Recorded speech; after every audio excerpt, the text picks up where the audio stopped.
अच्छा बेटा, अस्सलाम वालेकुम। क्या हाल चाल है पुत्र? लो बेटे, आज का जो सवाल है वो होगा income and cross elasticity of demand. ठीक है। इससे पहले एक क्वेश्चन था the types of elasticity of demand, उसके अंदर भी ये आ जाती है, लेकिन मैं इसको पहले अलग से करवाना चाहूँगा क्योंकि टाइप्स बहुत बड़ा सवाल हो जाता है आपके लिए। तो इसमें बेटा इसके इंट्रो में तो वैसे ही है जैसे पहले सवाल में आपने इलास्टिसिटी ऑफ डिमांड के बारे में थोड़ी डिटेल देनी है, उसके बाद आपने उसकी डेफिनेशन लिखनी है। ठीक है। और ये जो फार्मूला है ये वहाँ पर भी था, लेकिन वहाँ पे इलास्टिसिटी ऑफ डिमांड की सूरत में था। अब यहाँ पर ये वाई के साथ आएगा। वाई का मतलब है कि ये इनकम इलास्टिसिटी ऑफ डिमांड को शो कर। ठीक है। फिर वो कहता है जी measurement of elasticity of demand. ठीक है। इसमें mathematical income elasticity of demand measure करने का जो तरीक़ाकार है वो ये है। ठीक है। हमने यहाँ पे क्या मालूम करना है, ये सवाल है इनकम और क्रॉस इलास्टिसिटी ऑफ डिमांड के मुताबिक। तो ये पहले सारी एक सेटिंग है। ठीक है, ये आप पहले कर चुके हैं यहाँ तक। अब यहाँ से मैं बताता हूँ आपको। कहते हैं measurement of income elasticity of demand का मतलब है कि measurement income elasticity of demand measured with the help of the following formula: delta Q divided by delta Y multiply Y divided by Q.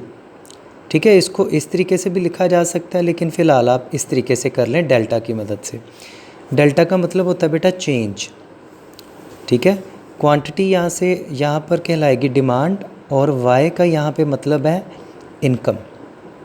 ठीक है, पीछे भी हमने ये फार्मूला मैथमेटिकल किया था, आपको याद होगा, लेकिन उसमें यहाँ पे वाई की जगह पे पी आ रहा था, प्राइस, लेकिन यहाँ पे वाई आएगा क्योंकि इनकम है।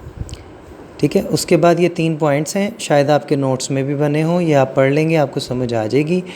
इसके जो कोएफिशिएंट होते हैं ना elasticity of demand, income elasticity of demand के, ये 3 होते हैं।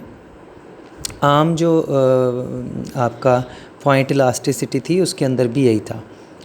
इसमें ये इलास्टिसिटी ऑफ डिमांड जो इक्वल्स टू 1 होगी, या मोर इलास्टिक होगी मोर देन 1, या लेस इलास्टिक होगी लेस देन 1। ठीक है, इसका मैं अभी आपको आगे जाके थोड़ा तफसील दे देता हूँ। कहता है measurement of income elasticity of demand.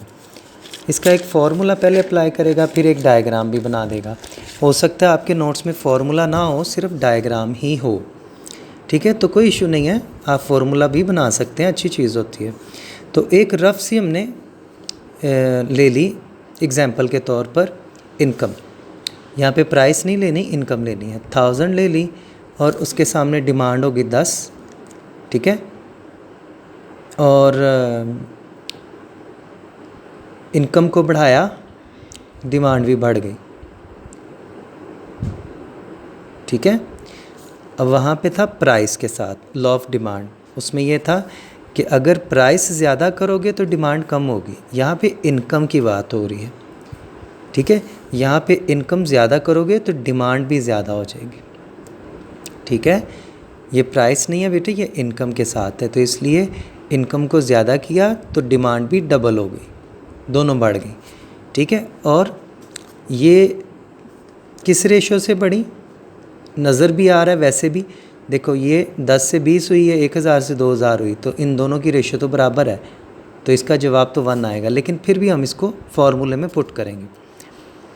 अब इसमें क्या है जी, वाई क्या है 1000। ठीक है, 2000 भी ले सकते हो, आपकी मर्ज़ी। और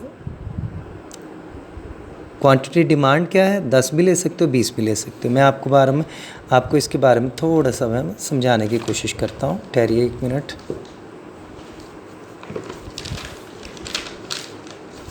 अब ये देखें बेटे,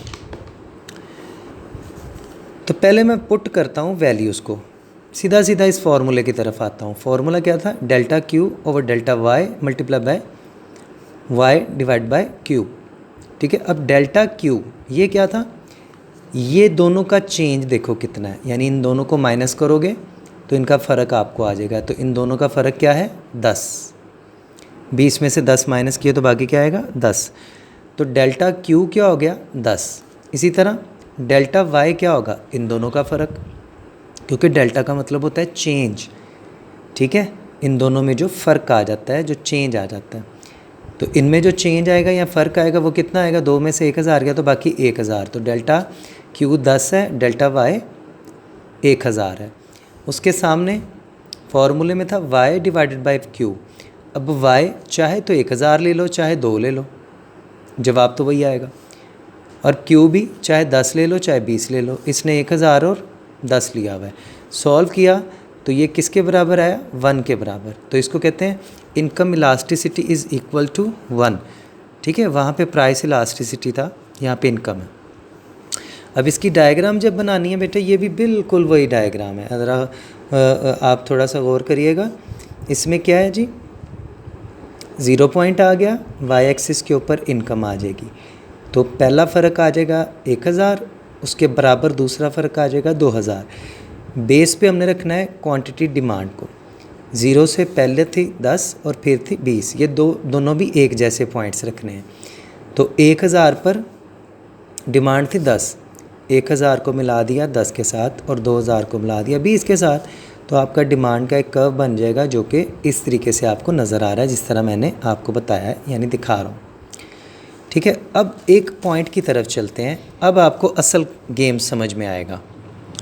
ठीक है, अब ज़रा गौर करिएगा कि मैं जा रहा हूँ elasticity of demand is more than 1 की तरफ, यानी मैं डिमांड को ज़्यादा चेंज देने वाला हूँ इनकम की निस्बत। ये बिल्कुल पहले आपने किया था, प्राइस की निस्बत आप डिमांड को ज़्यादा चेंज देते थे, तो यहाँ पे इनकम की निस्बत। अब गौर करिएगा, देखें इनकम कितनी है, 1000 है और ये 2000 है। अगर मैं मेन को देखूँ, मेन पॉइंट को देखूँ, तो दोनों का फ़र्क एक जैसा था। लेकिन यहाँ पर मैंने क्या करना है कि 1000 पर डिमांड है 10, 2000 पर 20 होनी चाहिए ना, लेकिन मैंने 30 कर दी। अब इसकी वजह क्या है, मैं अभी आपको दिखाता हूँ। हम जैसे ही इस फॉर्मूले में आएंगे तो डेल्टा क्यू, ठीक है, डेल्टा क्यू क्या आ जाएगा, 20। कैसे आ जाएगा, क्योंकि आपकी डिमांड थी, क्यू था 30 माइनस 10, तो ये आ गया 20। यानी डेल्टा का मतलब है डेल्टा क्यू का बेटा इन दोनों का फ़र्क, तो इन दोनों का फ़र्क आएगा 20, तो मैंने 20 ले लिया। और इन दोनों का फ़र्क वो तो ऑलरेडी उतना ही है 1000, और ये भी फिगर्स बिल्कुल वैसी हैं। जब इन सारों को सॉल्व करोगे तो इसका आंसर क्या आया, 2। इसका मतलब ये है कि इलास्टिसिटी ऑफ डिमांड जो है बेटा जी वो मोर देन 1 हो गई, यानी इनकम की निस्बत डिमांड में ज़्यादा तब्दीली आ गई। ठीक है, तो ये मोर देन 1 हो गई। अब जब इसकी फ़िगर बनाओगे बेटा तो ये बिल्कुल इधर इनकम तो बराबर होगी, लेकिन जब आओगे ना क्वांटिटी डिमांड में, तो पहला पॉइंट होगा 10 का, दूसरा होगा 20 का और तीसरा होगा 30 का। आप अपनी डायग्राम बनाइएगा। ठीक है, पहला पॉइंट होगा 10, दूसरा 20 और तीसरा 30। अब इस बार क्या हुआ कि यहाँ पे जो पॉइंट थे 10 आया पहले 10 पर, फिर ये 2020 पर आने की बजाय 30 के साथ जाके मिलेगा, तो आपकी डायग्राम में आपको एक फ़र्क नज़र आएगा। वो फ़र्क क्या है कि इस डिमांड का कर्व बिल्कुल स्ट्रेट है, लेकिन इस डिमांड का कर्व थोड़ा सा नीचे को झुका हुआ है। ठीक हो गया बेटे, तो ये जाहिर करेगा कि elasticity of demand more than 1 हो गई। अब इसी तरीके से अगर मैं देखूं कि यहाँ पर जो मेन क्वेश्चन में चेंज था डेल्टा क्यू, इन दोनों में चेंज कितना आ रहा था, 10 का, ये नॉर्मल चेंज था। अगर 20 का हो गया तो ये ज़्यादा चेंज हो जाएगा। और मैंने यहाँ पर क्या किया, 10 से 20 या 30 पर नहीं गया, बल्कि 10 से 15 पर गया। अब यहाँ पे फ़र्क कितना रह गया, 5 का। अब इसको जब फॉर्मूले में फ़िट करोगे तो जो इसका आंसर आएगा वो आएगा 0.5। इसका मतलब है कि यहाँ पर elasticity of demand less than 1 हो गई। तो यहाँ पे डिमांड में जो चेंज आया वो नॉर्मल चेंज से कम आया। ठीक है, जब इसकी डायग्राम बनाओगे तो जाहिर सी बात है कि ये ऊपर को चढ़ जाएगा ख़त। अब ये देखो, मैं आपको बताता हूँ, इसमें मेन क्या था, इलास्टिसिटी ऑफ डिमांड अगर इक्वल्स टू 1 है तो डिमांड का कर्व ये होगा। ठीक है, अगर मोर देन 1 है तो डिमांड का कर्व थोड़ा नीचे हो जाएगा, और अगर लेस देन है तो ये मेन वाले से ऊपर हो जाएगा, जैसे ये ऊपर हो रहा है। समझ में आ रही है बात? तो ये बेटे आपने बताना है इनकम इलास्टिसिटी के 3 मेथड उसको यही करके देने हैं। ये हाथ से प्रैक्टिस करोगे तो होगा। ओके बेटे, अल्लाह हाफिज़।